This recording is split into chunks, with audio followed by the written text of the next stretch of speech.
Yeah. Now we're officially recording. Right. Now you're gonna hunker down. No, but it's good. But we're talking about phones, and I just got a new phone, and it's fucking annoying because I don't know. Like like I was saying, the old cars, practically made of steel, indestructible. Yeah. What's that line from Back to the Future? Like, this is a DeLorean that ripped right through us like tinfoil. Like, yeah. I saw a meme the other day that was. I confess, I haven't even seen an entire film Back to the Future. You haven't seen Back to the Future? I feel bad as a film buff myself. I don't know. I just never caught on to me. The hype is too real. It's too big. Well, I love those movies. I'm sure they're great. I just great. Sometimes like I never really was like, oh, I gotta go see it. I don't know what it is. I just wasn't really impressed maybe by the special effects. Well, I don't know. Heaven forbid they're not up to like modern day movies. right. They're still pretty. The action, the dialogue is really good in that movie. I have no excuse, man. I don't know. I should check them out. Check them out. Now I'm like paranoid. Yeah, we're good. I was just sharing this story with George. I guess I should welcome to the SMashby Podcast, everybody. We're just gonna hop right in today. Yeah. No, I was just sharing with George the story. George is back in the guest seat. From popular demand, I heard. Yeah. Now, let's just make sure the light on that, is it steady or is it blinking on your microphone? It's a steady red light. Okay, good. All precautions. I checked everything, but now I'm in that everything has to work this time. I was just sharing with George that we had Jason on a few weeks ago, 2 weeks ago now. And at the end of the amazing session we had, I turned around to hit stop and realized I never hit record. Or I did, and there was an issue where it hit twice. So now I have to be paranoid, double check. I really need a station manager to run this stuff while I'm doing the podcast. Well, I mean, it's bound to happen to almost any podcaster, especially when you're working alone. Yeah. It's bound to happen. So it's a great thing that happened to you early on. So what, your 5th episode in? I think we're on 6 now, 5 or 6, yeah. I mean, if you're not counting Jason's, then. What happened to me, I was already 50 episodes in already. I already had it down. Yeah. So it hit my ego even more when I fucked it up on that level. It's like, oh my God, none of it got recorded. Right? Yeah. And I had one time it was kind of spooky because I had a great guest. She was a poet. And did she know it? She's a poet? I'm pretty sure she knew she was a poet. Is that what you mean? Yeah.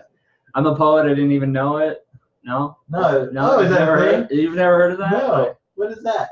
I'm getting old, man. That's like a new slang term the kids are using these days. That's an old slang term from elementary school. I feel like you're asking for drugs or something. I'm a poet. I didn't even know it. Oh, what up? I know how to rap. Oh man, I don't know. I don't hang out with the cool people like you apparently. But no, I was talking to her. We had a great talk. Actually, in retrospect, it was an amazing talk about poetry, creativity.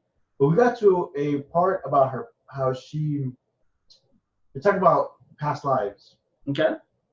And she took a trip to Africa. And this is a white person, Caucasian, sorry. Okay. Don't mean to offend. It's a Caucasian How dare you? Poet. And she traveled to Africa, and where she kind of was like, oh my God, although she's never been there before, she felt like she's been there before. Mm-hmm. And she actually met with some of the tribes leaders and stuff like that, and they recognized her. She was shocked. Spiritually, they felt like, oh, this is so-and-so, you're back. You feel familiar. Home. Yeah. And she's like, what are you talking about? And they're like, you're so-and-so, you were here before. And, and she starts talking about how they explain that she had to deal with some spiritual forces, that can't get in the way. And I was like, ooh, what do you mean spiritual forces? So, it's interesting. Mm-hmm. She's like, yeah, sometimes there's beings, stuff like that. And it's not crazy talk, but more the fact that there was a connection with her and this place in Africa and how, there's I guess a sense of, I wouldn't say paranormal necessarily, but it's definitely spiritual, where spiritual forces can manipulate something. I don't know. I believe that, yeah. And I was like, wow. I was just like, wow, this is a great talk, and then even I was vulnerable, So I shared my stories from paranormal, my spirituality. And so you were just talking about before I hit the record button, you were going to share a creepy story. So this is it. This is it. Let me interrupt your story to remind you were going to tell me the story you're telling me. It's not going to be that creepy anymore. You hyped it up. Okay. For me, it was creepy because after that talk of her saying, living past lives and her saying of, some things have made it hard for her to succeed or whatever the fuck. Yeah. I was like, okay. And then we finished up. It was great talk. And I stopped it. And it looked normal. And then I played back the audio, and it was just white noise. Like the mics didn't pick up anything, or what? The mic certainly picked up stuff because you could tell the levels. Like I could see that the graphs of the levels, the audio of us talking. So the mics definitely picked up our audio. But it seems something internal. I mean, if we're gonna be level-headed about it, something internal must have fucked it up. Okay.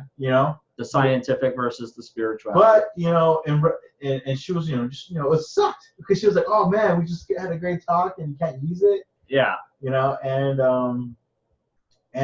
like I was trying to figure it out. I tried to manipulate the audio, and it felt like you know what EVP is? Yeah. Is it the electric? Yeah. EMP. Is that what EMP is electromagnetic pulse. It happens when a nuclear bomb goes off. No, not EMP.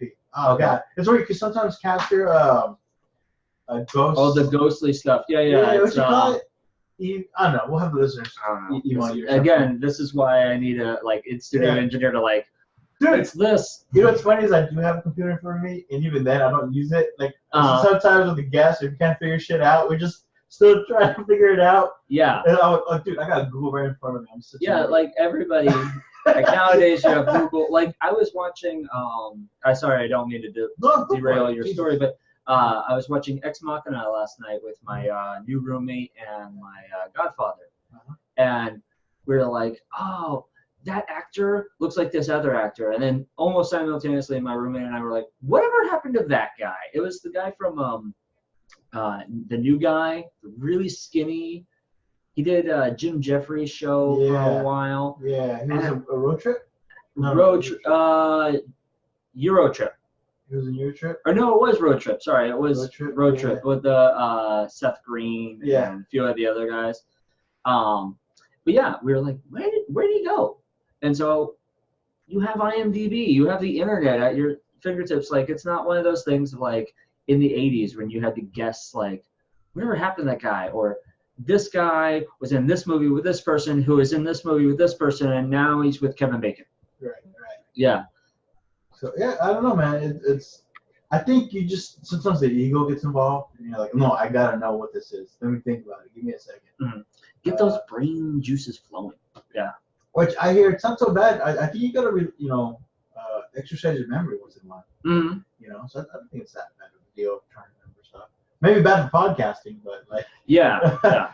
But it's do you ever feel like your phone, you're now handicapped almost by it? I feel people get handicapped by GPS. Oh, they don't know where they're going all the time? Right, because they're so reliant on having the GPS tell them where to go that they don't, are not really spatially aware of the town. Yeah. Because, I heard, and I know people who have been, drove a town all their lives, a city. Yeah. But once they introduce GPS, they can't get by without the GPS. Yeah. They just, the memory of all the blocks and avenues and how to get from where, shortcuts. Well, because you're also not looking up at your surroundings while you're walking. You're looking at your phone. And I'm talking about driving. Checking it. I'm talking about driving, actually. Yeah. I don't know about walking, but I use my driving GPS very sparingly. Only when I really need it. Yeah. For the most part, I'll make a conscious effort to guesstimate. It's because I like getting lost sometimes. Sometimes you get lost and you find yourself in really nice places. Yeah. I used to do that with an ex. I would call him going on adventures, and we just get in the car and just drive. And I'm like, I'm gonna turn down this street, and I'm gonna turn down this street, and I'm gonna go over here. Look at that beautiful house. Look at that beautiful lake that we wouldn't have found if we were going from point A to point B. Right. Yeah, it's great, dude. I remember I took a little trip from here to Berkeley because I love going to Berkeley. Really? Berkeley. Oh, dude, Berkeley holds a special place in my heart. I've been to Berkeley like a handful of times. Yeah. Yeah. It didn't cut down to you? I mean, I didn't go to like. Well, where are you hanging out? Don't hang out at Telegraph. Telegraph. That's where we No, it all wasn't Telegraph. Yeah. That's by the college, right? Yeah. No, it was there was an LGBT center that I had to like take someone to a few times. Been to Saturn Cafe there just because like that's my favorite place. Was one of my favorite places to go in Santa Cruz, and they have also a store open in Berkeley, and so I would go there. Yeah.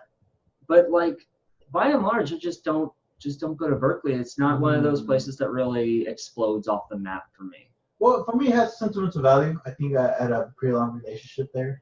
Didn't work out. And at the time, I hated Berkeley. Because I was driving everywhere, and there's potholes all over the place. That all the time, yeah. Right, and which the city does it on purpose because they want people to bike more.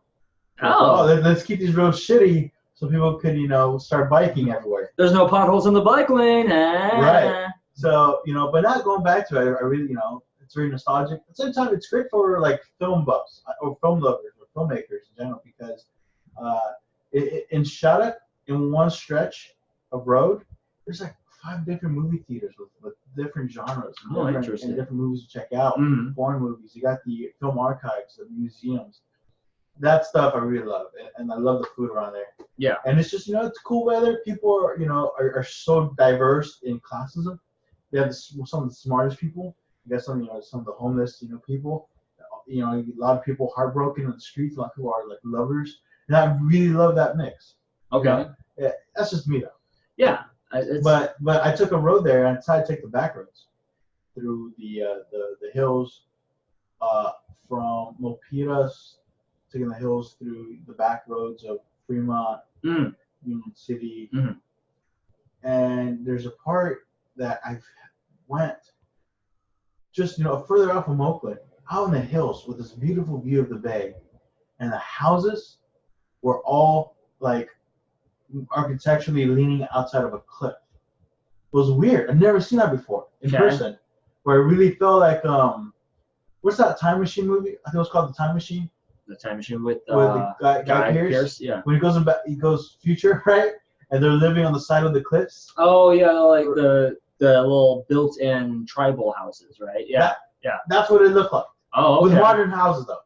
Interesting. Yeah, I was like, wow, and I was just like stunned away. I never would have found this place if I hadn't, gone lost a little bit. And like, it was just a beautiful drive. Yeah.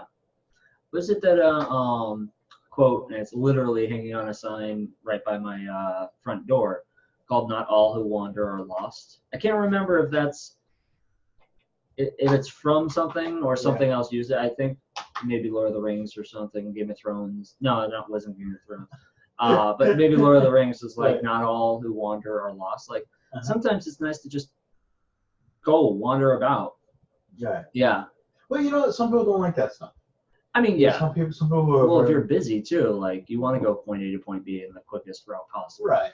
Of course. But I think I wouldn't say lack of a better word, anal. But some of them, they're like, why would you do that? Just go there. I one time I had a girlfriend who hated doing that. It was like, just wasting time. Yeah.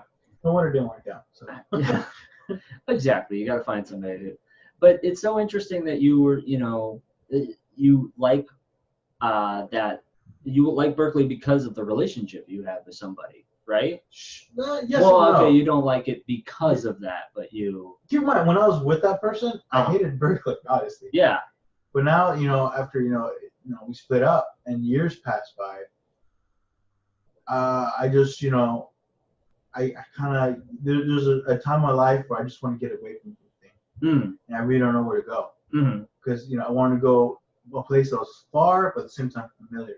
Okay. And I couldn't really think of anybody anywhere else, funny enough. Interesting. And I was like, what? I know Berkeley. I haven't been there in a long time. So I went over there and it just, it reinvigorated, a certain passion for it. Okay. And it's funny because when I was in a relationship there, I didn't really care for what was around. I was a point A, point B kind of guy at the time, I guess. But now back when when you're by yourself, you got time to kill, you got time to explore the town.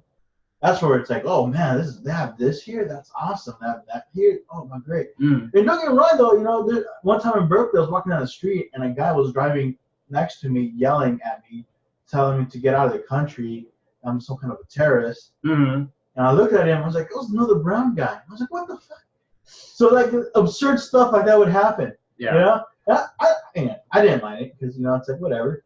And so so it's like I said, it's like a mixed bag. But for me, I feel comfortable. It's so interesting that like to go back to the guy yelling at you. Yeah. We lived through that. Like, well, I mean, I don't know about you. I didn't live through it. No. But I mean, like, we lived through a time. But then I was just thinking, like, the race riots and Martin Luther King and stuff like that. Like, what is it about people that just like, our country will be better if we kick you out? Like, well, it's not uniquely American. I think. Well, yeah. I think that's all over the world, and I think what do I think about that? Because that's such a complex topic. But given just the context of the United States, I think it's mostly derived from fear. Oh yeah. I think it's mostly derived of like just not knowing Mm-hmm. of like who this person is and just assuming certain stereotypes that were put out in the media. Because I don't understand why anybody would kick anybody out. If like, oh, this person's cool, this person's interesting, as opposed to like, oh my god, like I depend on my job, whatever they're taking my jobs. Oh my god, I depend on whatever, or hey, I feel like the minority here, or like I feel like there's not many of us anymore. Yeah. So certain changes of fear, I think, feels that. Mm. But I think a lot of people feel that way, regardless of race. Because here in America, it's common for like, oh, the white guy doing that. But in other parts of the country, it's not so different. In Africa, there's some tribes that are like, or countries that are similar. Like, oh shoot, we got to get these kind of people out of here. Yeah. But I think the difference now in the United States is just a lot of people are outspoken about it. Some people just keep it internally between themselves, whatever. But some people, like, I think most recently, and maybe I'm relating to Trump, maybe I shouldn't do that necessarily, but definitely I noticed an uprise in more, lack of a better word, conservative people being more outspoken about their ignorance in some way. For Scotty, last Wednesday actually, we had an alt-right guy try to get into the Scotty comedy show. And it wasn't like he came in like like a normal cool guy. He just came in yelling. He was like, "Hey, is this the conservative open mic? Is this the Trump loving comedy show?" And I was confused. I was like, "You know where you're at? What are you talking about?" No, that's not here today. Yeah. He's like, "Oh, I googled it. It's here." And then I could just tell that this guy was a major asshole, regardless of his background of politics, and B, I think he was coked out as well. So he was on some kind of drug. So I definitely didn't want to put him in a cafe with, civilians. Oh, you should have put him on the mic. No. I mean, there's a difference. Trust me. Like, there's a difference of like somebody who's heckling and somebody who's like mellow and like, or not mellow, but you could just feel a different vibe. Mm-hmm. With this guy vibe, I felt like, no, this is a different kind of like aggressive vibe. Like you would have bombed and then turned around, smashed the window, and jumped out. Yeah, it was a pretty buff dude. But on top of that, I kind of saw just, I don't know, I didn't foresee good things happening. Okay. Having perform. Yeah. Instead, because there was a circle of comedians outside and watching the whole thing, I was like, you know what, dude, go with them and convince them, or go over there.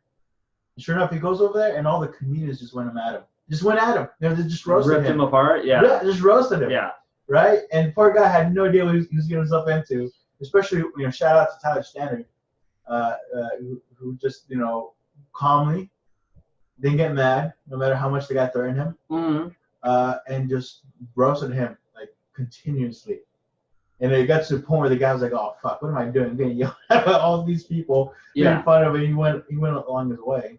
There's this, and I'm sure you know his name because you know about comedians on YouTube. This guy, Steven.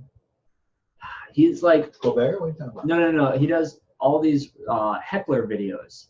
Like, Hofstetter. Yes, that's like so destroy heckler. I think he's coming to San Francisco pretty soon. Yeah, I know what you're talking about. See, it's interesting. I've seen his act. He's really good. Yeah. But I mean, everybody wants to see a heckler and how a comedian responds to a heckler, and so those are the videos that you see mostly on his YouTube. Uh-huh. But he was talking about how like people will come to a show and they are almost like disappointed if no one heckles.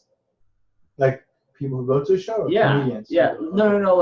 Like audience members will go to his shows and like he's funny, and then they're like, wait, nobody's gonna stand up and like heckle? Interesting. Like, because that's all they see on his YouTube. And and that's so funny. Yeah. Because I thought it was great marketing. I thought like just that's genius. Yeah, just labeling all his videos.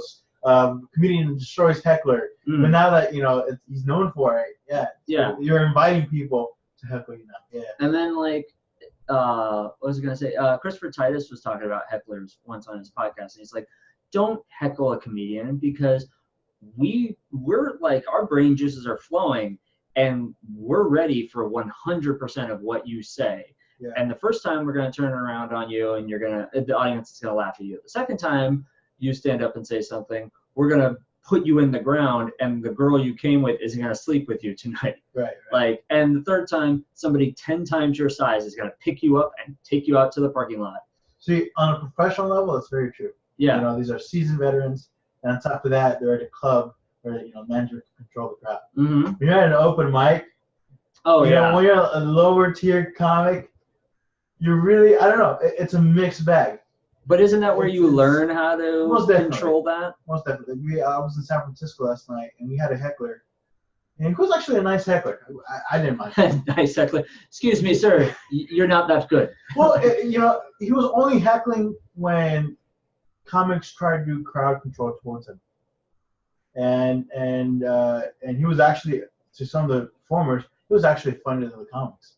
Mm-hmm. Which is, for a comic, you never want the heckler to be funnier than you. Yeah. That's like the worst. That's like, that's death, essentially, in some way. Mm-hmm.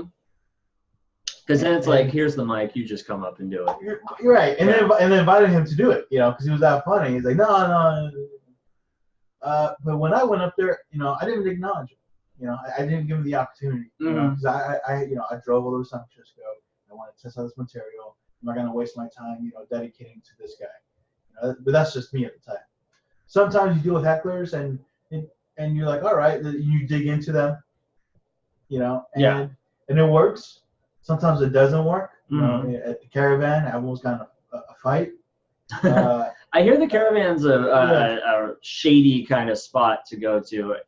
The Caravan is where you really go to prove yourself as a comic. In San Jose. In San Jose. Yeah. That'll make a man out of you. If you can handle that crowd, you can handle almost any crowd. Okay.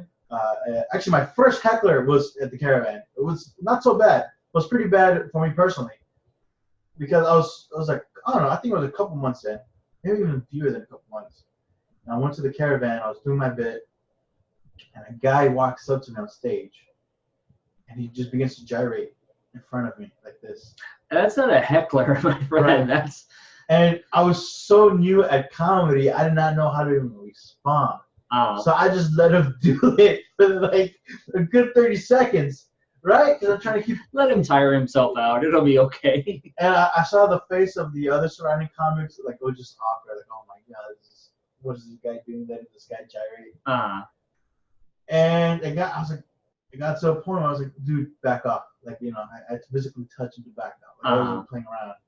And I was frustrated about it, and I just ended my set and I walked out, and the guy ran behind me outside. Mm-hmm. I'm like, oh shit, it's about to go down.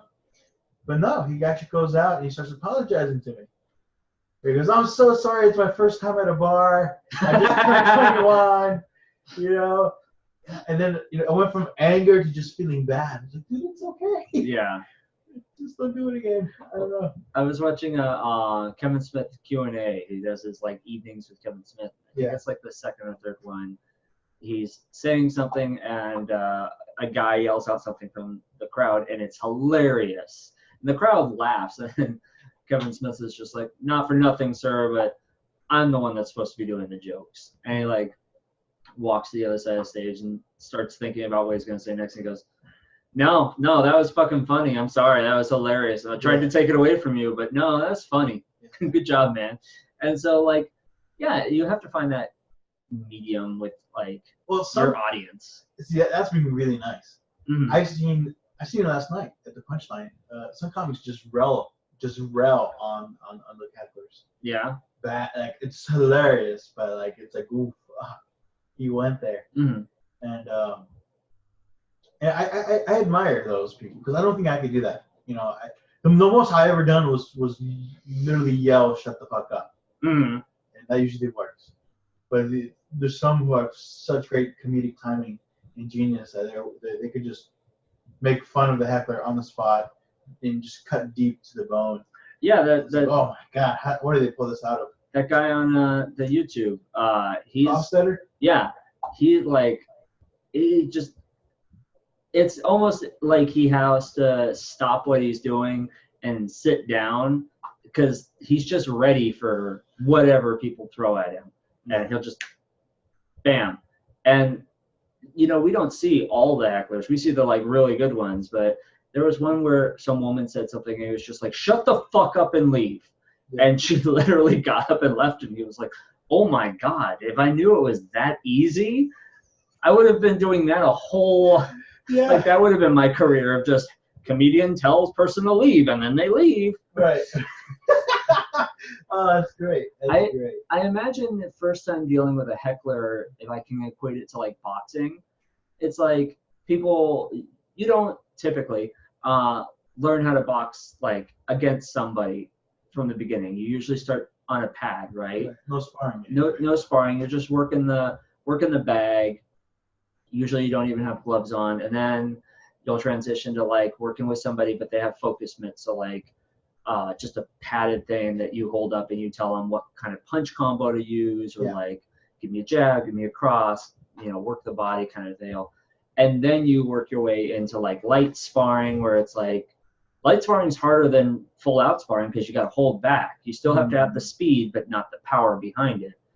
And we always used to joke like everybody is a world champion when they're fighting a bag, because you don't have to worry about the person swinging. You don't have to keep your guard up. And that first time you go against somebody and you think like, I'm the baddest guy ever, I've never been hit, and you take a swing and you miss, and then they punch you in the jaw, and you have that moment of like, I suck.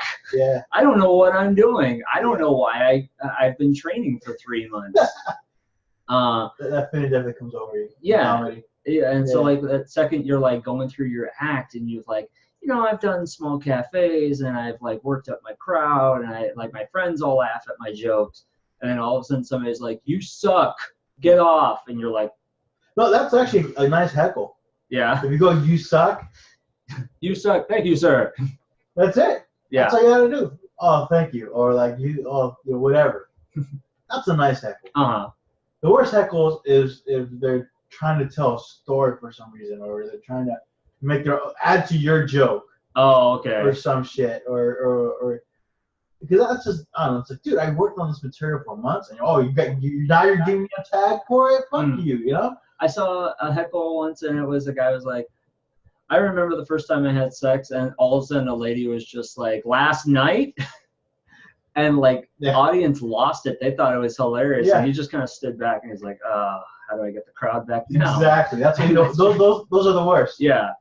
The ones that have that, and it's funny because it is the hecklers that feel they're there to help that are actually the worst. I'm gonna enhance the show. Right. Because if it was a heckler that's, you know, again, aggressive, and, you know, they become the heel. The crowd automatically is on your side. The crowd are on your side. And you don't even have to be that good in responding. But the fact that it's an asshole you're dealing with, you got him. But if it's just another person who's funnier than you, or who's actually trying to help, it's like, all right. It's just a different way of dealing with it. Yeah. And what's helped me is hosting a comedy, you know, for Scotty. because hosting, you're on stage a lot more and you're dealing with the crowd a lot more. Yeah. So I think it's a great way to use crowd work and deal with hecklers. Yeah. It's very interesting, and I had pitched the idea to you after I had to turn it down, but emceeing for this jazz festival that was happening in San Jose. I got 2 offers for that. Yeah, but did you offer me one? Yes, well, yeah, you I did. sent you the group message because I was unable to do it. My friend was like, "Hey, we need somebody to MC." I was busy that weekend. I had a guest, and so, yeah, it was like I found myself nervous, but then taking my own medicine, where I've been telling people like step outside your comfort zone, and I was like, well, yeah, I'm decent at public speaking. I don't mind it. It's not like you're gonna get heckled or like people aren't gonna be like you're a horrible MC. You'd be like, thank you, it's my first time. It's not about you, it's about the band, right? Yeah, exactly. Music. And all you're doing is like stepping up and being like, hey everybody, that was blah blah blah. Go buy their CDs. Now here's blah blah blah. Like, but it was that interesting like public speaking, having a microphone, having a live audience. Yeah. Well, what's crazy about that particular gig at the Sounds of Jazz Festival was it was a from 10 a.m. to 10 p.m. gig. Mm-hmm. Yeah. That's some endurance, dude. Well, I mean, and trust me, dude. I don't know, like I haven't done it, but doing mixed mics, doing common mics, hosting those things, you'll get exhausted. Oh yeah, you got to bring your energy by up the and third, fourth hour. So now that I don't know honestly how people do it, 10 p.m. But again, a lot of times you're just going up there and saying the band. So maybe it's not so bad. Yeah. Exactly. Well, it was. You're just introducing the bands, and then also there's that long break in between. There's like a 2-hour break of no bands. Oh, that's right. They're setting up for the next. Yeah. So, okay, cool. Yeah, it's so funny though, because like I got thank you again for referring me. And then I had to turn it down because I was busy. And I got another offer from a different person about it. Like, oh man, is this a sign? But I was like, I had to turn that down too because I was just very busy. Yeah. Yeah. It was. So sorry about that. Oh no, there was no skin off my back. It was a friend from high school reached out to me. I was like, can you do it? And I would have loved to if I was. Is there a reason why he went to you? I mean, sure, there's probably a reason. The reason he was giving me was, you're great with people. You got higher energy and you're good public speaker. And I was like, well, when you knew me in high school, I was introverted. I didn't speak out, and I had very low energy. So like, where are you getting this from? Unless he's watching the podcast, in which case, thank you. And if you're not, then well, fuck you. Well, I think hosting can help you with that. The fact you're just talking conversations with people. Stepping outside your bubble, as it was. I think that could help you when it comes to hosting events. Because there's some similarities. For sure. But did you at least attend the Jazz Festival? I didn't. No, I was busy that whole weekend, so it was. Not only was I busy, I was going through some shit. So the last thing I wanted to see was a bunch of happy people being in a big crowd. So I knew that too. Is that how you handle like sad moments? You don't want to be around happy people? Like no, I want to be people I like. Yeah. And if they're happy, it's all great. It's all good. But if I'm surrounded by a lot of strangers that I don't know and I have to put on my face that's what I don't want to be. It's faking it like when you're sad is exhausting. Like, and which I think we talk about. I'm lucky. I have the best friends in the world, where I could just be sad and they're cool about it. Like, oh, okay, this is Jorge. Let's go get some food or something. That's what it is usually. Yeah. I don't know. So food makes everything better. You're right. Yeah. So like definitely when you're feeling sad or down, you shouldn't really hide it. I mean, unless you have to for some strange reasons. There's times I have to for like job interviews or for like professional stuff. Just do it for like the hour or 30 minutes you need to. After that, so, there's no reason for you to go faking it. Yeah. Might make it worse. I don't know. Yeah. Because you'll feel double shittier for yourself. I'm interrupting you all over the place. I'm so sorry. No. It's I feel the exact same way of like when I'm sad, when I'm like depressed. First of all, I don't want to be around people. Like my ideal depression And I usually, depression, again, I've had somebody who I know has depression. Yeah. And I said, how I deal with my depression. And he stopped me. He's like, you're not depressed. You're sad because you're happy most of the time. It's just this part of your life that's making you sad right now. Sure. Okay.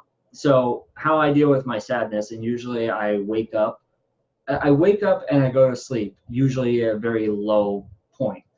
But how I deal with it is, or ideally how I feel like I want to deal with it, is lay in bed and watch YouTube videos all day. Yeah.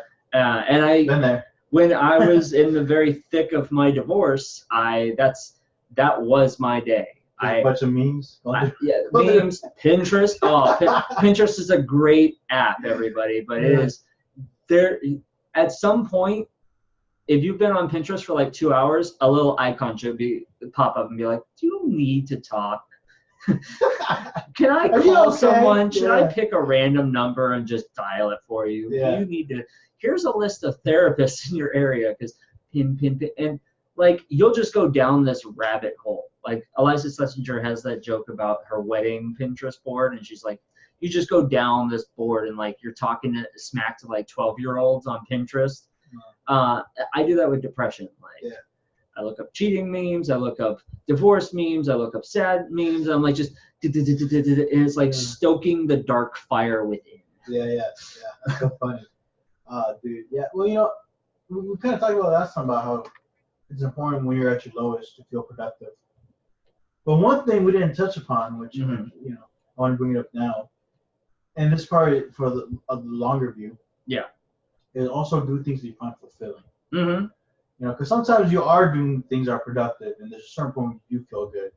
But there comes a point you're like, well, I'm doing it, but do I feel fulfilled? Is it meaningful to me? Right. Yeah. Because there's circumstances, working a day job or whatever, or working on projects where it's like, oh my God, like I got into it because I wanted to, but now that's I'm the thick of it, do I find any real fulfillment from it? Because I think that could also be spiritually draining. Mm-hmm. It's like, yes, you got that job. Yes, you got the money to live comfortable. Yes, you got, the girl, whatever. Look, that money can't buy happiness is bullshit. But I don't think happiness is the right word for it. I think happiness, like depression, is being used too overly generic in some ways. I feel fulfillment is a better word for it, because fulfillment can lead to happiness, sure, but I think it's a different feeling. I feel fucking happy talking to you, dude. Do I find it fulfilling? I don't know. We'll see.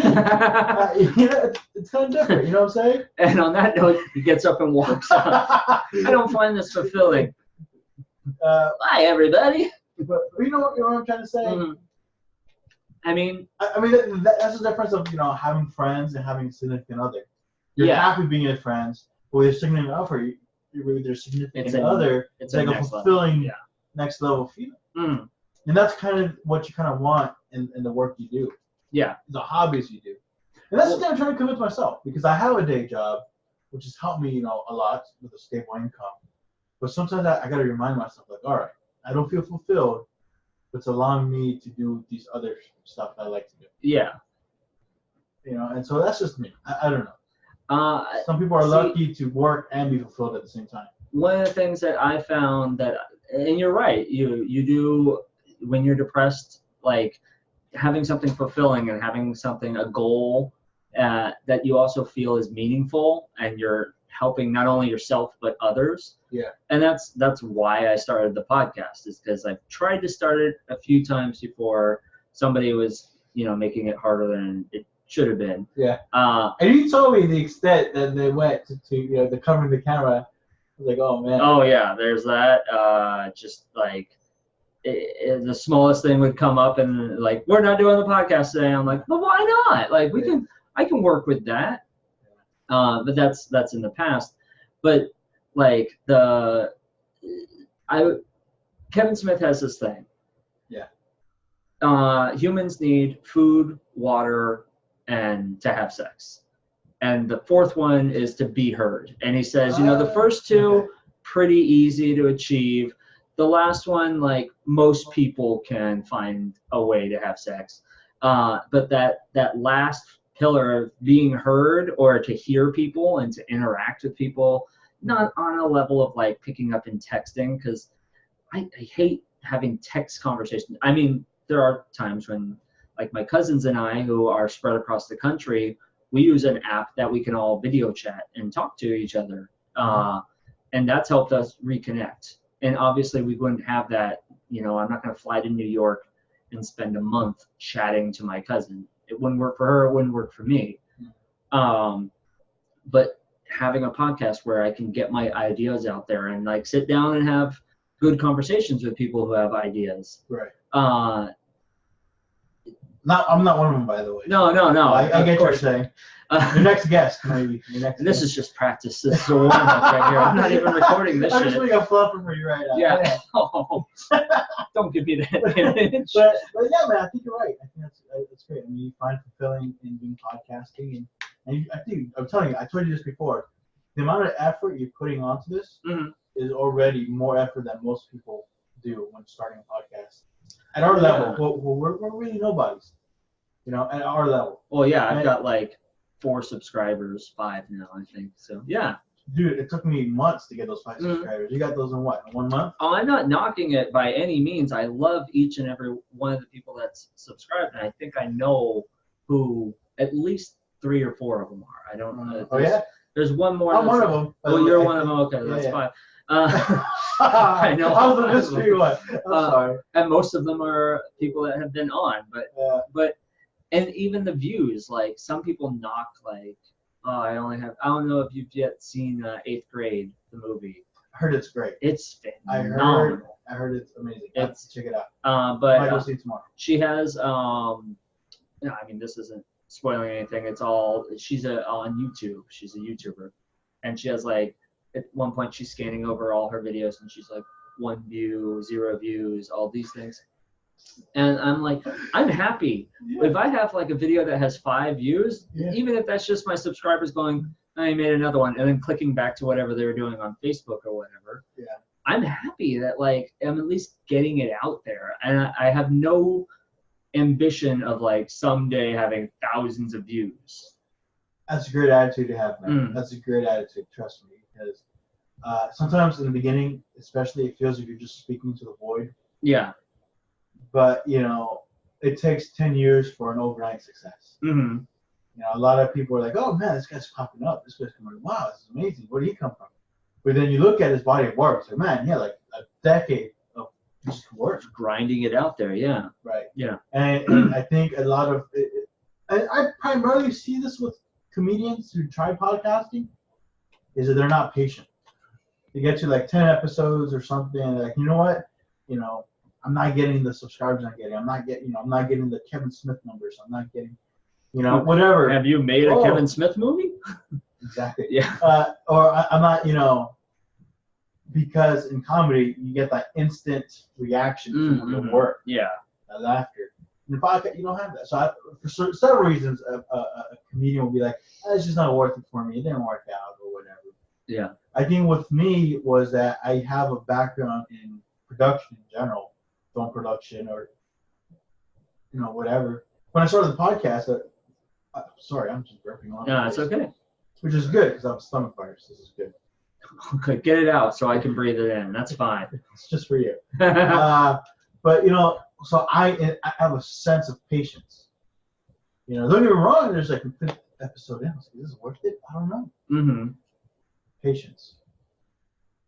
And it didn't really click to me until I started having musician friends and poets. Because if I kept just doing comedians, I think I would have just burned out.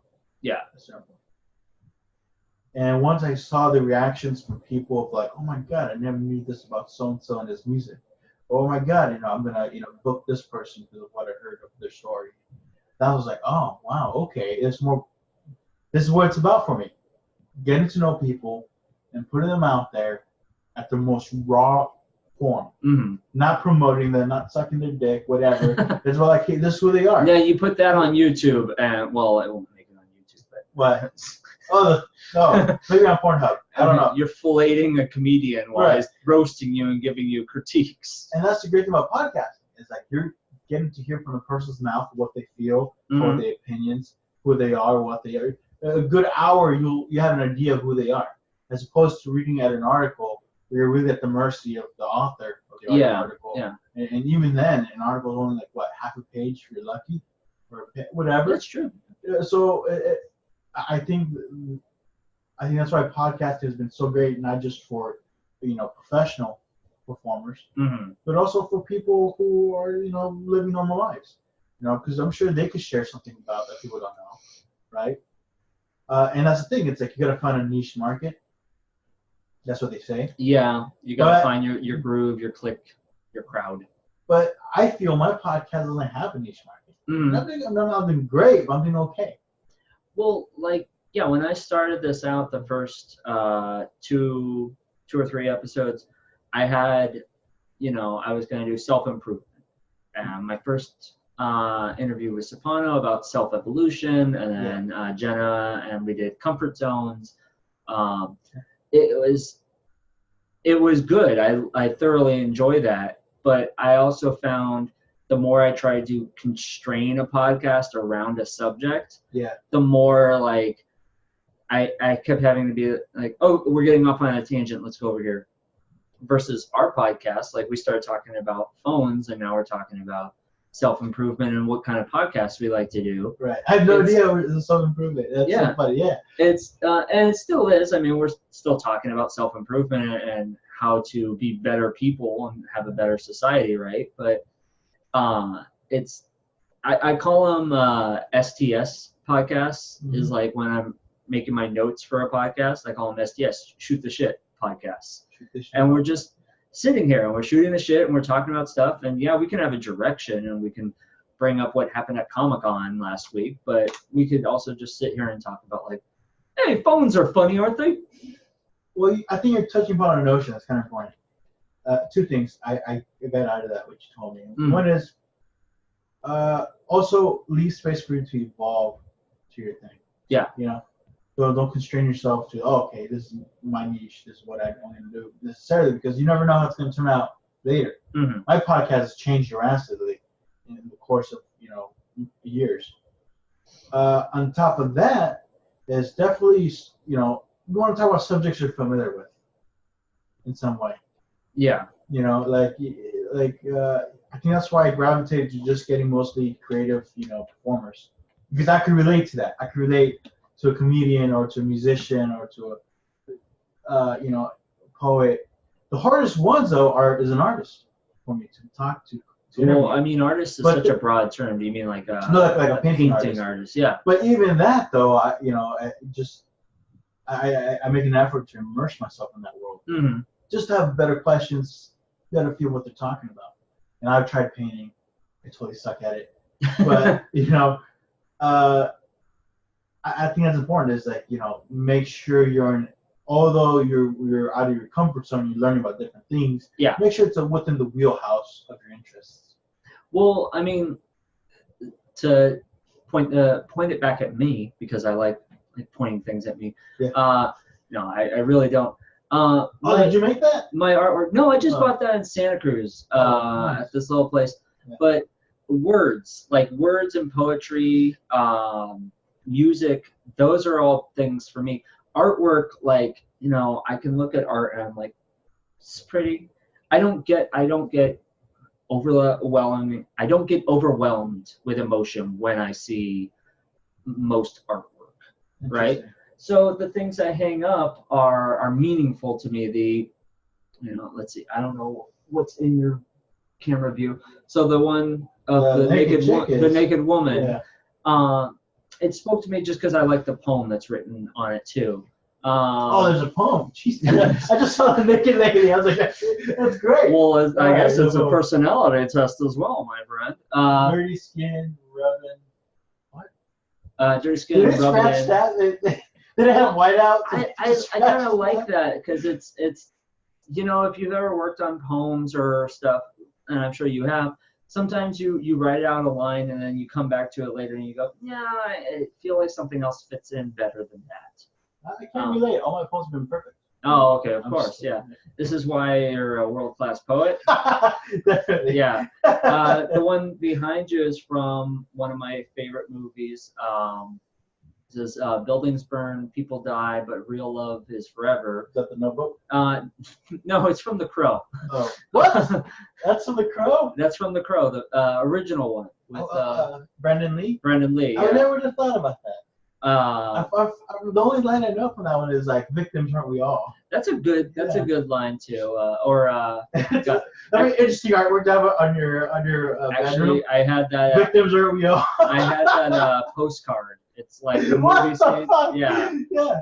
Hot Topic sold like Crow postcards once, and I was like, "Oh, I'm taking all of these." Can you imagine receiving a postcard from, I don't know, a family member from across the world that only says, "Victims aren't we all"? I mean, It's that's not something you send to grandma on her Right. 96th birthday, but like, I feel like that would be even stranger for the postman. I'm like, am I delivering a murder note? Yeah. No, and then like I've got my inspirational posters that I found from, ironically enough, IKEA. But yeah, I enjoy the little things. Like, this is what moves me, and this is what I want to have. Like when I wake up in the morning and I am feeling down and sad, to look around my room and go, okay, like the words that resonate the most with me. Interesting. Yeah. And of course I have my Batman artwork and stuff like that. God, I wish I had a third-party camera to show around the room, give a tour of the studio. But yeah, I've got the thing that speaks to me is not so much the artwork, but like my friend made that one, and I don't know who made the Naked Woman one, but my friend made the Darth Vader one on the door. Oh, they wrote your name on it. Actually. Yeah. Oh, wow. That's nice. You know, I actually commissioned a friend to make me the Boba Fett and the Darth Vader that's out there. Wow. It's more the memories that these hold for me. Like, well, memories and interests you like. You know, you like Star Wars. I You do. like The Crow. You like Naked People. You like, I get it. But the cow one, explain that one to me. I mean, the people can't see on your camera. They can't. They can see the little tidbit of the cow. Like, I get the cow, but why the green screen? Like, are you supposed to imagine the backdrop or something, or No, how does it work? The cow. So my computer monitor, my friend was moving, and she was having somewhat of a yard sale. She just had everything out. Yeah. And so I went over. She had exercise equipment, but by the time I got there, it was pretty much all gone. I had a small computer monitor at the time, and so I saw the TV, and I was like, "Are you guys getting rid of this TV?" And she was like, "Actually, we are, because it was like Amazon deal of the day, but we don't need it. So my husband got it, but we don't need it, so we're just gonna give it away." And I was like, "I'll give you $20 for that." And she was like, "Sold." So I saw the cow photo, and at the time I had no artwork on my walls, and the white walls were kind of getting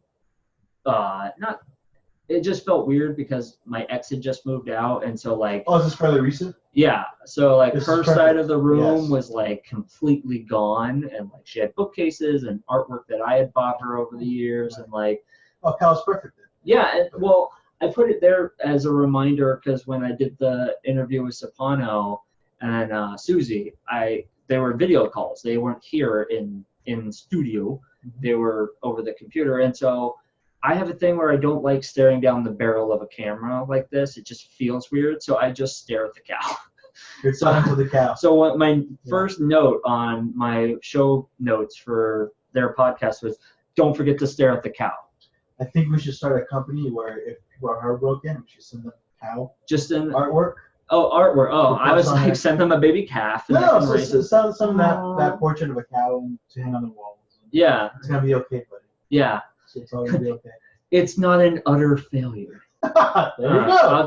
I'll write out a cow pun for every person. Oh man. Yeah, that would get old really quick. No, I think it's great that you're doing this. I think that's what I did too. When you've been living with somebody, and then it's like, oh shit, what do you do? And you gotta rearrange the room. Well, you gotta make the space feel somewhat different in you. that's kind of, it was interesting. Without going into the whole story or a lot of detail, my ex and I were in a separation, but it was a 4-month separation. And at 2 months, I was like, "Hey, I'm moving back in the apartment." I don't know why I had to move out. and you haven't been doing so much fun stuff anyways in the apartment. So I moved back in, and I started adding things to my side of the room. I started adding things to the living room as I want there to be more of me, because I had just spent 2 months devoid of anything that was mine while I was living with my godfather. And I also was like, I walked back into my house and started looking around going, there's nothing of me here. There's no substance of me. My opinions. And you know, she did weird things where like I would want something, or my roommate would want something, and she'd be like, no. She had final say? She kind of had final say. Like, it was not like bossy. It was like, if you change things, it'll make me sad. And neither of us wanted to make her sad. So it was like, oh, okay. Like, we were handling her with kid gloves and being manipulated at the same time. And so when I came in, I was like, new sound system, new this, new that. And she came home one time back to the apartment, and she was like, where's all my stuff? And I was like, I haven't moved any of your stuff. Your stuff is still exactly where it is. There's just more of me. I haven't subtracted you. I've added more of me. And it freaked her out. She was just like, but there's, and I was like, is she a cat person? She had a cat. We had a cat. Yeah. For some reason, I'm sorry, man. I felt like she was a cat person behavior. Like cat people would just be like, no, screw you. Oh, they're territorial, right? And I mean, not all cat people. It's my new roommate came with 2 cats, and she's very like, well, she had 2 where cats. can I put this? Where can I put that? Well, she had 2 cats. The balance things out. Maybe you have 1 cat, it's like, okay. She does. It's like having 1 kid, right? Like super, you know, like, oh my God, it's 1 kid. I got to take care of it. You have 2 kids or 3. Like, oh. Now I've got 1 to spare. I'm lucky if 1 survives. Yeah. You know? So. No, well, her cats are cool because like one's super introverted and one's super extroverted. Yeah. So like the extrovert one, like day 1, is hopping up on my sofa and letting me pet it. Yeah. And the introvert one was like, still to this day, like this morning was like, okay, you're new. I'm gonna run. Yeah. Like. But that's interesting, man. I think it's. I don't think I've ever been in that situation before. Mm-hmm. I was a pretty bad boyfriend, I guess. I don't know. Because it's like, dude, like, I love this. If you like me, you gotta like what I like, you know, and vice versa. Yeah. You know, I'm not saying everything, but you know, there's a certain point where it's like, oh, really? You can get sad or mad at me for this? I don't know how I would react in that scenario. It's like tactfulness is big in relationships. I'm finding. Well, you're such a nice guy. Here's what it is. You're a great guy. Maybe you're too great of a guy. I'm not saying change your ways, become an asshole, not at all. You know, be more assertive. I had to in therapy. I think you accommodate overly, kind of. This is me from the little reaction, like, you know, coming in today. You know, I told you, I'm not feeling so good in my stomach. Like, oh, do you want to cancel? Well, don't. Dude, I'm in your house. Now, don't take that the wrong way. It's I was afraid you would get on and that would affect your energy level, or also you would be like, you know, halfway through the podcast, just be mid joke and be like, can't use any of this footage. It was that bad. I would have done it. Okay. No, I did learn from my therapist, like I do need to start being more assertive, and assertive doesn't mean aggressive. I don't have to like, George, you're gonna be on Saturday. I don't care how you're feeling.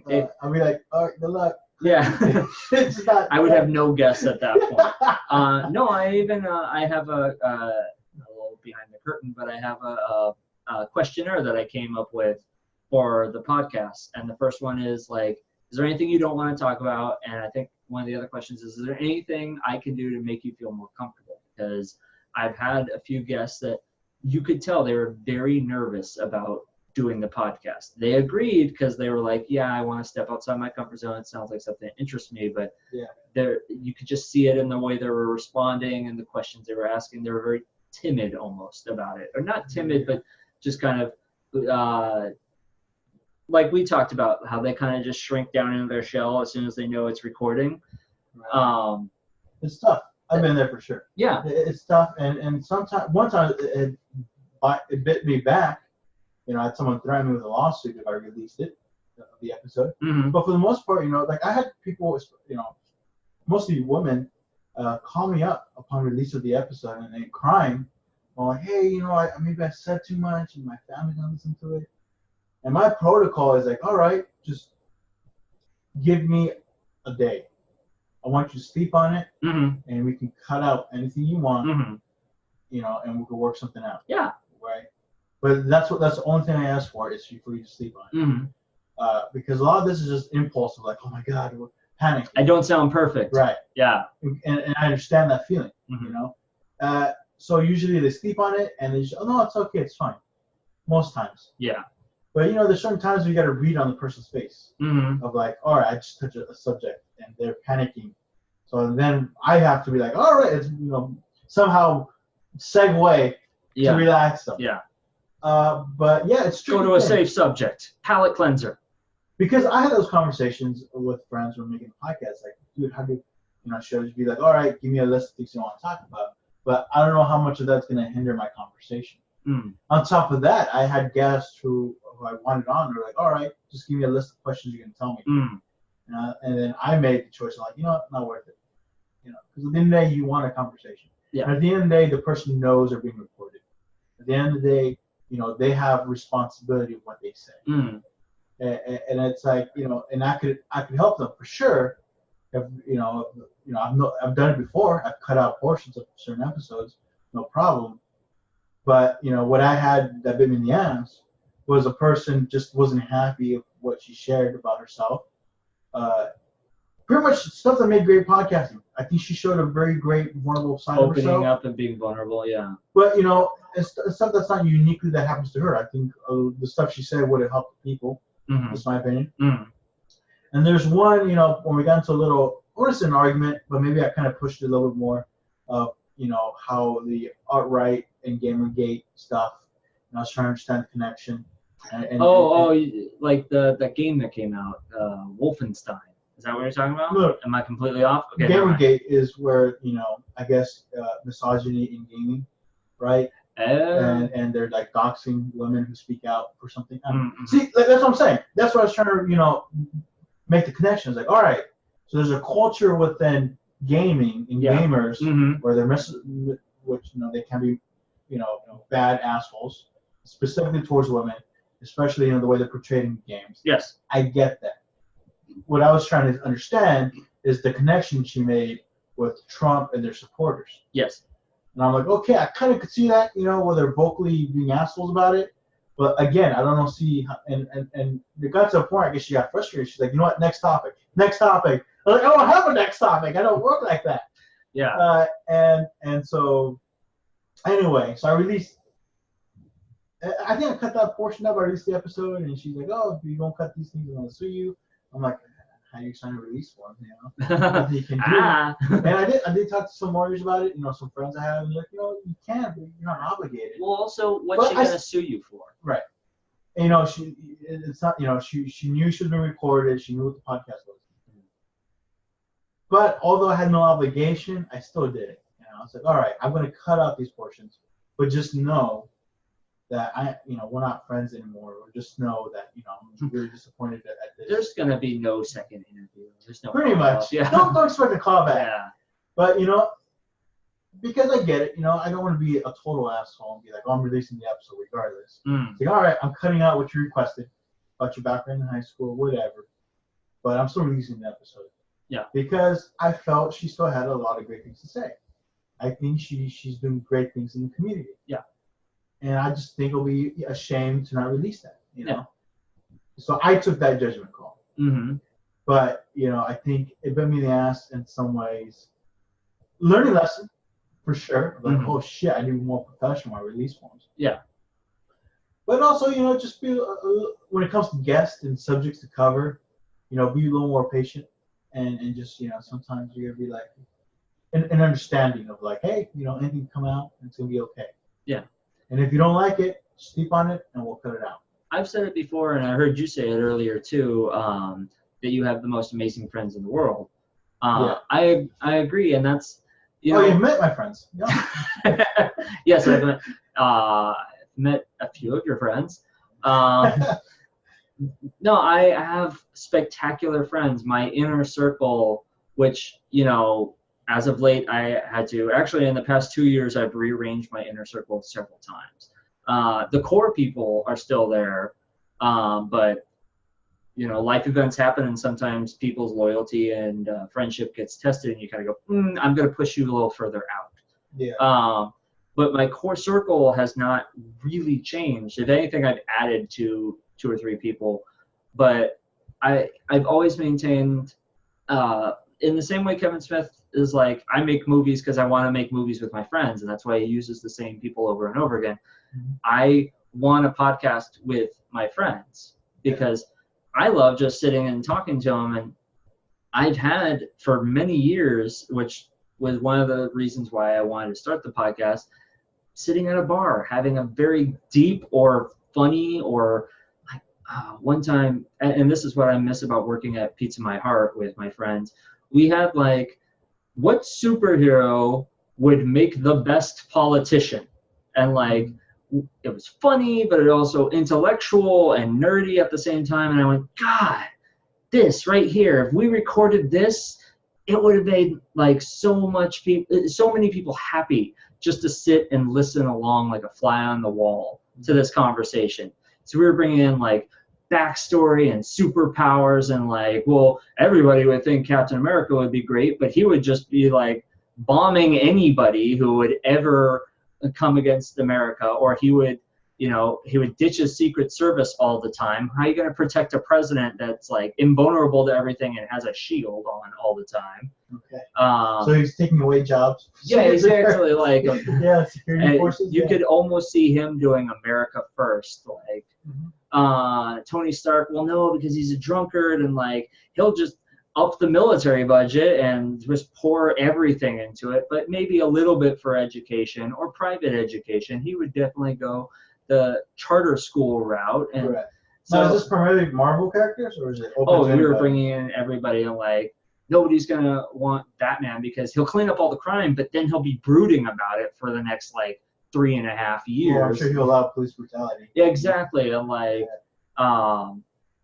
it's just like power outages everywhere. That way he can travel better. It's just small things like that. Like, we were joking with it, but also like there was a hint of realism. Yeah. And then there was also that hint of like, none of us are getting laid today because we're all nerds. Yeah. Dried up the whole bar. Yeah, exactly. Yeah. I could almost hear every female within a mile running away. No, but it was funny because like, even the girls were getting into it. Like, they would walk by and be like, well, I personally think like this character, and we'd be like, no, we didn't even think of that character. Let's think about that character. Like, it was fun. Like, and like, people were like, Harley Quinn for vice president, because she would always be supporting her president. Yeah. That's a good one. And like different things like that. And I just felt like, God, I need to put this in recording. I need to like get my friends who are some of the most fantastic people in the world, and like put them on microphone. And the sad thing is, there was not that like gung-ho spirit for them. A lot of them, I was like, I want you on the podcast, and I would get like, no. Like, well, why not? I hate the sound of my voice. I don't want to. I don't want my voice or my opinion shared. Yeah. I don't trust it. I don't trust my own opinion. Yeah. Oh, that's so great. That's so funny. Oh, that's sad though. I feel bad. Yeah. No, it's. I mean, because there are people that I reach out to, and I was booking a guest recently. And she's like, no, I'm not coming on because she doesn't like the sound of my voice. Mm-hmm. Doesn't like the sound of your voice? Her voice. Oh, okay. It's like, what a dick move. Well, I think most people don't like the sound of her voice, honestly, so that's all good. But like, I understand. Yeah. You know? I think some people are oblivious to those kind of stuff. Like, some people really love the sound of their own voice. Mm-hmm. Like, oh my, like, I found those people a little annoying. But it's like, I get it. You know, it's like, I don't like the sound of my voice. If she doesn't want to come on for that, I get it. No big deal. Yeah. Well, I told my friend who's like, said he doesn't like the sound of his voice. I was like, neither do I. That's why I use editing software that I don't have to ever look at it again. We're auto-tune you. Yeah. That's so funny. Yeah. What do you want? You want me to dial it up, make it a little more macho? Yeah. I used to do that too. Like in the first like 2 or 3 episodes, I would listen back to it and I'd be like, God, if my voice was deeper, I was like, I should just start doing a deep voice whenever I'm talking. Then I thought, the guest is really going to get weird if I'm like, okay, everybody, and we're going to hit record. How's it going? I would have hated you. I would have hated you from the beginning. I was like, who the fuck is this person here? That would have been my, like, don't ask about my voice change. All right, well, nice to meet you. I'm out of here. I just go Batman every time. Like, this guy's a serial killer. Yeah. All right. So, George, how do you like your new phone? It's rugged, right? Like my voice. My first couple episodes, I actually made an effort to edit all my ums and uhs. Oh, the filler words? And that was just a chore. You didn't want to just do that? Well, because I felt like I sound so Don't worry, dumb. I'll edit that in. I sound so dumb going, just, thinking, again, I don't have a list of questions, so I'm thinking on the spot. Mm. And I went over it, and all you can hear is like a choppy, edit. Yeah. Sounds like an edited rap video. Pretty much. And I was like, this is just not worth it. Let's just let it flow. Whatever. I don't give a shit. Mm. It comes to a point where just whatever. If anything, it makes the guest look better than I do. And that's what you want. It's not just, you always want the guest. That's why you got the good microphone and the tripod. Oh, I appreciate it. And that's why I should be more guests. More attention on it. So it's just gotta go with the flow, man. You just gotta go with the flow. Yeah. And hopefully you get your friends on. I do. A few of them. I think as I have more material that I can show them and say like my one guest didn't seem too interested in the idea of doing the podcast until I explained, this is what it looks like, and I sent her videos. This is my first podcast. It's the last one I did. She was on board after that because it was okay. It's more relaxed. It's not like Joe Rogan where you're gonna have to come in and do 3 hours of talking. How about 3 hours? Are we okay? Oh yeah, we're good. Yeah, we're still good. I might have to cut up pretty soon though. Okay, that's fine. I haven't had breakfast. I woke up an hour ago. See, which is bad because it's already noon. Here's the interesting thing. You know how I think last episode we were talking about. I look at Joe Rogan and I take ideas from him. Yeah. Literally, I think it's one he did last week with Henry, big, beefy looking. He was a bass player for a band. I'm bad with Henry Rollins. Henry Rollins, thank you. Yeah. In the first 2 minutes of the podcast, it shows a camera angle I've never seen before where you actually see his whole table. And in it, I saw he has 4 waters and 4 Red Bulls just sitting there. Yeah. And I was like, shit, I need to go and get some waters. And so that's why there's a pack of water right next to you, and there's 4 on the table. Oh, that's great, man.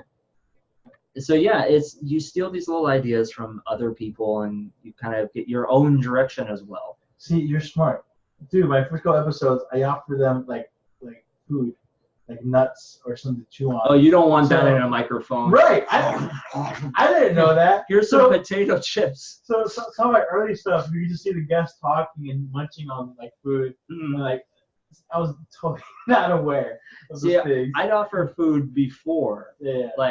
Maybe I'll start doing that when people come in.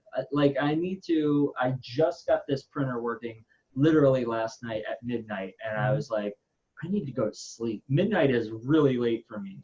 I can do it, but my attitudes towards life in general starts changing where I'm usually a cheerful, happy-going guy, right? I love everybody around me.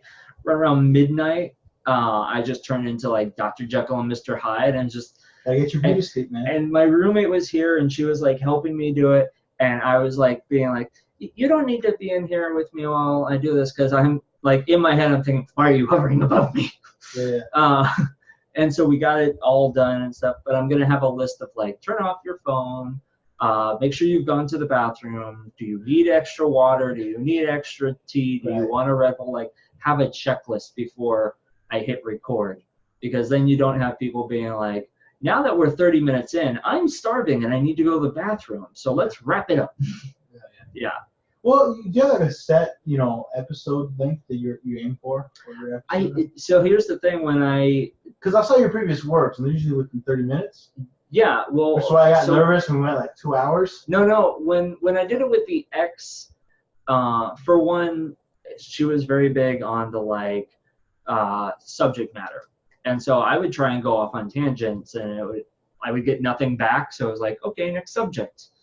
So then when I started the new endeavor, my plan was to go 15 minutes. And I was like, I'm going to do short 15-minute episodes. I'll get on with somebody. I'll ask them a few quick questions. They'll give me a few quick answers, and we'll wrap it up in a nice little bow. And that was partially because a lot of my friends don't listen to podcasts. So I was thinking, if they're 15 minutes, that doesn't take any time out of your day, right? Right. And then the first episode with Silvano, we were having such good dialogue and back and forth and different subjects and stories.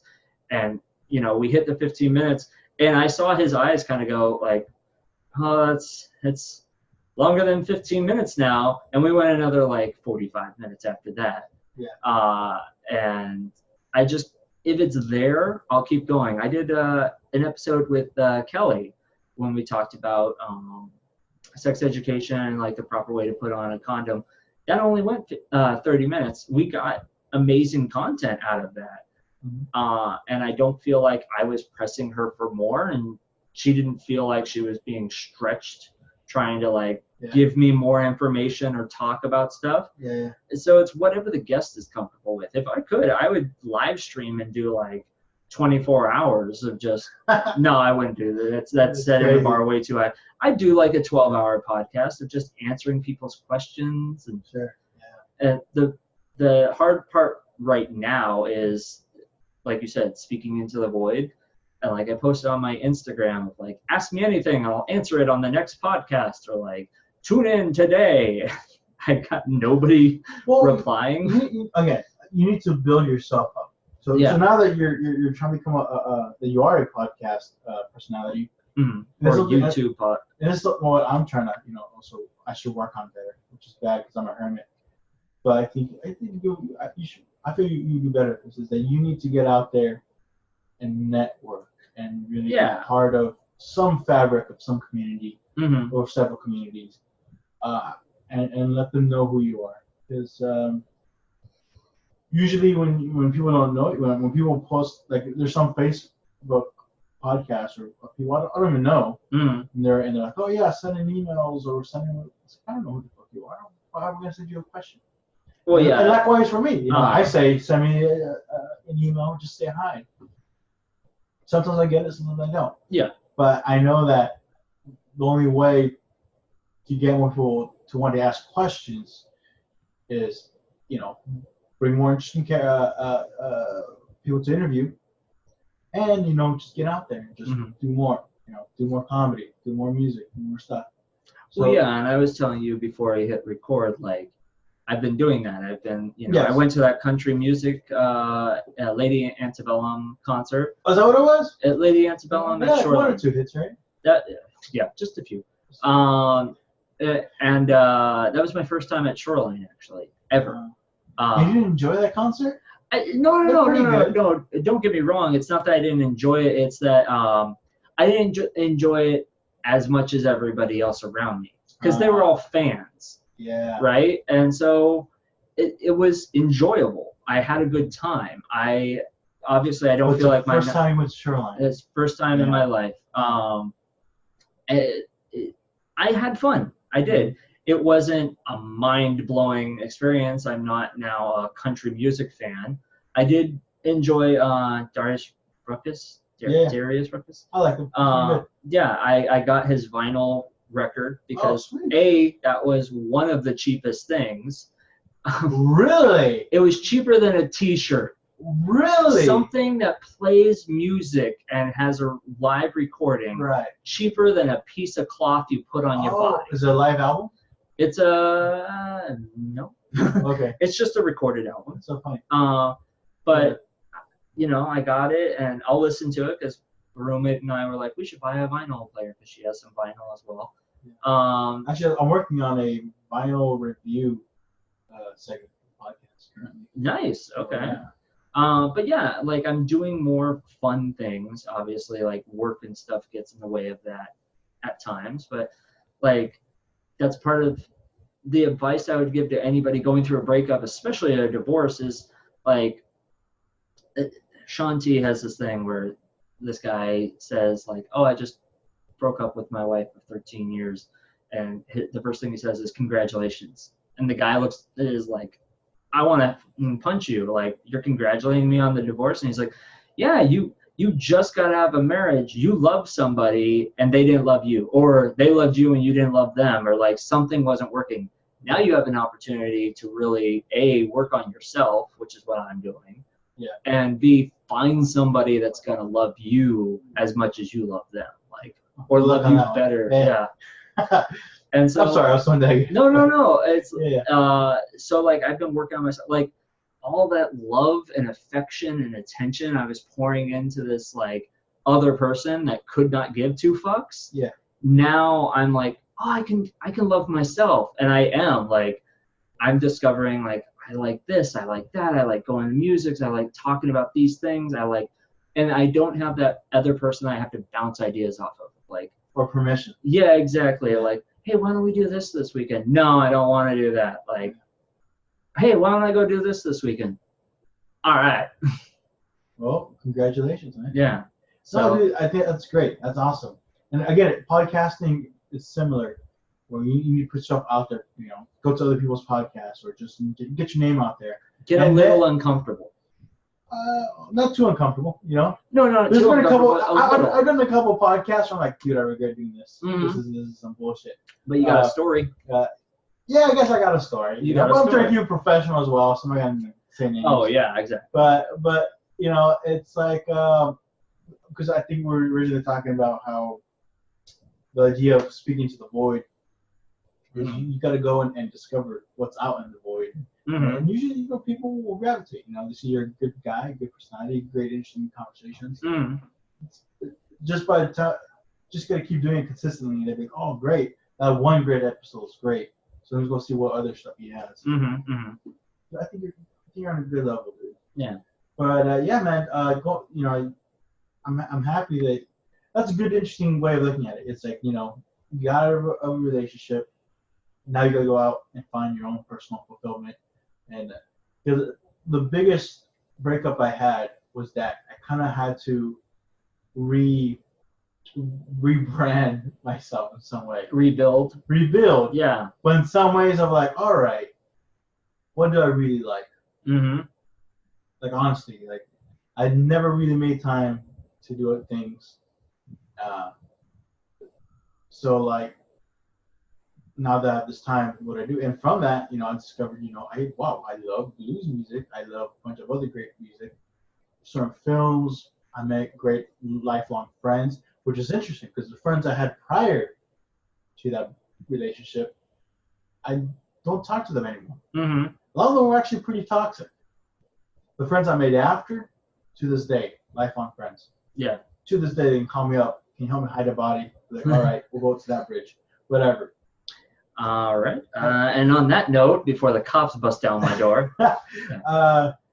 And I think I want to turn this back around to fulfillment. Uh-huh. Here's an opportunity for you to feel fulfilled. Happiness can come from it, great, but ultimately, I think you want to be productive and fulfillment. Mm. And I think I'm gonna take it back to Berkeley. Right, I'm gonna take it back to Berkeley. It's gonna make sense. All right. Back to Berkeley. Yes. Okay. Because from what I told you is that it just holds a special place in my heart. Mm. It's just nostalgic, great stuff to do. What I didn't tell you was that I do find fulfillment being in Berkeley. Okay. Just being in Berkeley, or something specifically that you do in Berkeley?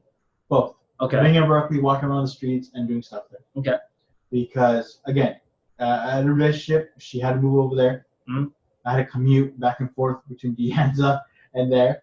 You know, it was horrible condition, and I was cranky and whatever. Breakup happens. Had to rebuild myself, and I just, you know, life moves on. Yeah. Cut to like a couple of years later. Some years later, I get involved with somebody I really care about, and it doesn't work out. She breaks up with me not once but twice. And that was and remember I told you I had to get away? Yeah. That was the thing. Mm-hmm. is I just got in my car. Well, I remember. So I was walking. It was during. I was in my shell, because I felt horrible, being broken up with it, and I really dig her, and I was really in love. And then my friend's like, oh, let's just come out to the art walk in San Jose. Yeah. And I'm like, I got to your mindset, like, just get out there, do it, right? Just do it. Just say yes to everything. And I had the breakup beard, I let it all go out. And I think I remember that beard. Yeah. Yeah. I was in that phase. And I actually saw you at this Sub-Zero, right? It was one of them. I don't know what Sub-Zero specifically. Was what? But I had it 2 years, 3 years ago. Yeah. Yes. I saw you at this festival. Okay. It might have been the very same festival. So here it was, raggedy, shaggy, having the breakup beard, and I went over there and I saw her. The one time I would get out of my shell and I see her with another guy. Oh, that's heartbreaking. To be fair, I don't know if they were friends. I've never seen this guy before. To be fair, I don't know if they were just friends. But the fact I saw her and already out and about with another guy, I just froze. And she recognized she froze. And we two deers caught in each other's headlights. Right. And people walking by the bubbles and shit. Yeah. And I guess just to be nice, I made hey, simple. Yeah. Hey, everything great. And then she go hi. And she and the guy's awkwardly there. And she, I guess, introduced us. And I really didn't want to do it. But I bit my tongue. All right, how's it going? Yeah. I was like, all right, bye. And I just walked away. And I walked away, didn't look back. Kept walking. Not look back. All of a sudden, you're like, I'm in Morgan Hill now. Yeah. Friends call me up where you're at, not answering. I get into my car. I drive away like a little bitch. Put on a CD. No. This is true. This is true. Don't call yourself a little bitch. You were emotionally right. turmoil. CD on, just driving, just blank. What's going on? Why does this happen? Why did I do that? Why can't I just move on? Whatever. And I'm just driving north, and I see a sign, Berkeley. I was like, brought me back to my past relationship, the big breakup. Yeah. Before this one. So okay, and I went over there, and I walked around, and I had this stupid feeling, which I want to make a short film about it. It's like, I need to fall in love with someone now. I want to get rid of this heartbreak. And if she found somebody, I need to find someone in Berkeley right now.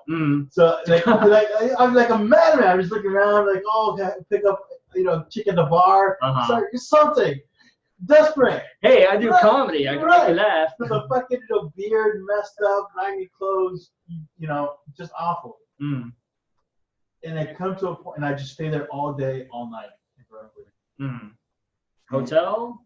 No hotel? No, just out in the street. I just stay overnight. I'm just saying. Gotcha. Okay. Yeah, that would be worse. I got a hotel, and now I live there. And then, and I just got myself a shawarma, and I just started eating, and I was like, what, this is ridiculous what I'm doing. How did I end up here? Just because of that? That's so dumb. What's wrong with me? And I looked around, I was like, what? I've been through this before. The relationship I had in Berkeley and didn't work out, I got over it. And here I am. You always do. Yeah. Right? And so that kind of is like a reminder to me of like, you know what? You're going through some shit now. Look how far you've come. Yeah. The very streets right now where you're walking, you walk with somebody else you care about, and there was a bad breakup, but here you are walking the streets again. And, and it's still, appreciation life and appreciating what's in front of you. Yeah. So every time I go to Berkeley now, for me it's like a reminder of like, I've come a long way emotionally. And I find fulfillment with that. And that's why Berkeley holds a special place in my heart. Of like, not only do I just enjoy doing things over there or the vibe, but I enjoy like, hey man, I went through some emotional shit, and this is a place at one time was volatile and a bad place for me. Now it's a good place for me. Yeah. So that's that. I guess the lesson here I was trying to say is as much as you're trying to feel productive, it's important to also find a place that's emotionally fulfilling in both, your relationships, in your work, in your hobbies, and your passions. And I think on that note, I'm ready to go pee. Yeah. But anyway, what do you think about that? That's pretty crazy. No, right? it is crazy. I definitely had that realization. I think this last week or the week before, I was thinking about like getting over my ex and stuff, because sometimes emotion, it's like waves now, where it like just comes back and hits you. And the thing is, you shouldn't fight it. Oh no, I don't try and fight it. I know how to process it now a lot better. But how I deal with it, one of the things that came up in my mind was, well, you've been cheated on before and it ruined your relationship, and like in high school. And I started to think, like, I don't even think of that person anymore. Like that, her name comes up and I go, who? Oh, that's right. Yeah. It like takes you that second. And I was like, that doesn't even sting anymore. Granted, it's been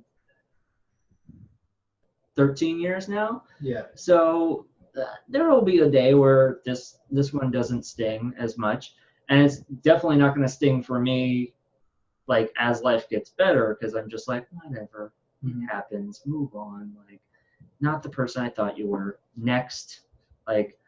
It's interesting. I keep imagining it as like now I get to swipe left on the relationship and just be like, on to the next one. Ooh, this one's better. Swipe right. Let's have this one. Yeah. So yeah, it's just you grow. People grow, and well, it's still pretty raw for you, man. So I take your time. Honestly, take your time. It is, but it isn't. Like how I feel it is, everything happened so intensely for me that like I got all that turmoil in the storm out of the way, and I had people who loved me. Like I said, the friends that are awesome. I started therapy. Yeah. And so I was able to take all that shit and experience it to its fullest. Yeah. And now it doesn't hurt. Well, going back to the storm analogy, it's like, you might survive the storm, but it takes decades to rebuild a community after a storm. I'm not saying it's going to take forever. Oh, no. What I'm trying to say is give yourself some patience as well. Oh, yeah. It's good that you're outgoing and you're out there. Mm-hmm. I just, I would, because I've done this before, where it's like, you have a good month of great stuff, and that one thing happens or reminds you of her. They send you a text message or an email, and you're like, there it is. See them. And it's like, it just gives you a couple steps back, but that's going to be okay. Mm-hmm. Even if you take those steps back. So I don't know, man. I think it's good. Like the mistake I've done with this most recent one was I dated within the scene. Oh, so now it's mutual friends and all that fun stuff? Not mutual friends, but mutual places of hanging out. So now I can't hang out certain places. You know what I'm saying? Yeah, I get that. So that's what I learned from it. It's like, all right, if I'm going to find someone, I need to make sure it's not within the same places I like to hang out. See, I recently, I don't think I've told anybody this, I was hanging out with two friends, two very big, very healthy, very martial arts savvy friends. Right. We were having beers, and I looked up and I saw my ex and her friend, her new guy, walking down the street. They didn't see me. My friend saw me see them because he looked up at me and went, oh, and he was like, is that Aurora? And I went, uh-huh. And he's like, I'm assuming that's, and I went, uh-huh. And then he went, okay, so you have two options. We can all go over there and cause a very big unhealthy scene, or we can walk away. And I was like, let's walk away, because it's going to do nobody any good if we actually. Interesting. Yeah. Dude, was this here? What was it? It was in San Jose. The downtown area. Oh, downtown area? Yeah. For some reason, I imagined Willow Glen. I don't know why. It just popped up. We did spend a fair amount of time there. Yeah. But it's tricky. That's tricky. And that happened to me recently, too. Mm-hmm. 2 weeks ago. And it's like, let's see, I was for Scotty, great night, got a cup of beer on me, talking to the baristas, and one of the baristas lived in a pretty cool Victorian house like 2 blocks away, near where I parked. And usually to go where I parked, I would avoid Stritch, because she would hang out, she's big into jazz. Mm-hmm. So I would, cut through the parking lot around and not deal with it, whatever. But on this particular day, 2 weeks ago, I was so interested in going with the baristas, checking out the house. Mm. I was excited. Fucking A. And again, by this time, I'm like, I'm kind of over it. I'm kind of like done. Like, it's been already like a year, 2 years. I think we're good. Yeah. I've seen, the whole thing with Berkeley. It's happened. I'm kind of, seeing other. It's been a minute. Yeah. Right. I'm kind of interested in other people. Whatever. Mm-hmm. I felt, you know what? I'm in a good place to walk through for a stretch again. Yeah. So there I go with the baristas. We're walking by, and sure enough, I see her, and with another dude I don't recognize, right? A Latino guy with glasses, but a better set of hair than I do. So, and again, I don't know if it was the beer, but I looked over and I really didn't feel anything. And we looked at each other and I just waved hi. You just waved, yeah. Hi. And she smiled. She said hi. And I just kept going. I'm like, I don't feel panic. I don't feel, like, oh my God, like I'm running away necessarily. Uh-huh. I think I'm good. Yeah. I was really shocked. Yeah. I was like, this is progress. We went over, I checked out the barista's Victorian house. It was awesome. I said, wow, is it haunted? Maybe. I don't know. So then I went home, and I went to sleep, woke up, and I felt like shit. Mm-hmm. I saw her with it. Like, sometimes that emotional timeline has to start ticking. Right. Yeah. But, that's just, thing I know that I've progressed from what it was before I saw her. Like, I got to run away. But now it's like, all right. And I took the day. Mm-hmm. To just be like, all right. And relax, your triggers. And just process it. Yeah. Just process. All the time, like, and I know that it came from a place of concern and love for the most part, but her friends will be like, oh, just so you know she's doing this. Oh, just so you know she's doing this. Just so you know they're going here. Yeah. And I was like, finally I had to tell them, like, hey, she doesn't exist anymore, okay? Don't tell me. Because they would tell me something, at first you're like, oh, that's good, good, like, I know that thing. Okay, good. And then you go home and, like, that's all I could think about. I would be, like, staring at the ceiling, like, oh, she's going there, and she's taking him there, and she's going, and that's our spot. We used to do that. And, like, you start getting indignantly angry. Right. And finally I'm just like, I don't care. Like, she could go to, like, our spot in Monterey. I don't care. Like, have fun. Yeah. Live your life, because I'm not part of it anymore, and it's not like I'm coming back anytime soon. So, you just figure out your triggers. You figure out, you have to hack your own brain. Right. Like, what switches do I need to flip to be happy, and what switches do I need to keep down in order to not be happy anymore? And once in a while, you might see that signal, and like, you know what, don't panic. Yeah. Just deal with it. Okay. Just let time do its thing. Yeah, exactly. But dude, I think it's beautiful that you had to tell them, like, hey, let's not talk about them. Let's not do that. Yeah. Yeah, and hopefully vice versa, right? So it's like, I mean, yeah, whatever, but it's just one of those things of, like, you're my friend. Like, I know, and it's okay if you're her friend, but you don't need to share that side of your story. Yeah. You don't need to inform on her to me. I don't care. Right. No, that's great, man. That's great. We're still recording. It's okay. Yeah. I can see it's recording here. No. I just wanted to have it hovered above the stop recording. All right. Are we good to go? Are we closing up? I believe we are all good to go. I need to use the bathroom after you. So it's been a pleasure, man. Thanks for inviting me. Where can people find you?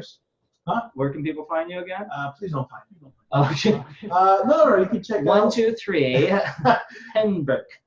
That's a great bit in The Simpsons. Where they call the cops. They're like, oh, where's that? Springfield. 1, 2, 3, Fake Street. He hangs up, and by the end of the episode, sure enough, there's a 1, 2, 3, Fake Street. Yeah. Oh, yeah. That's an old call. Anyway, I just brought me back. Yeah, check out JMS Podcast at jmspodcast.com. It's available on iTunes, SoundCloud, Stitcher Radio.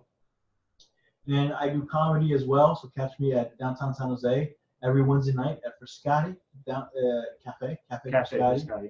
And just check out Instagram, JM Sanchez, JMS Podcast on Instagram, Twitter. Oh, on Twitter, Frascati Comedy and JMS Podcast. Awesome. So there you go. And as always, we want to thank our tech guru Manny, our artist Arlie, and of course George again for stopping in. So it's been a pleasure, man. All righty, everybody. Have a good one. Stay strong.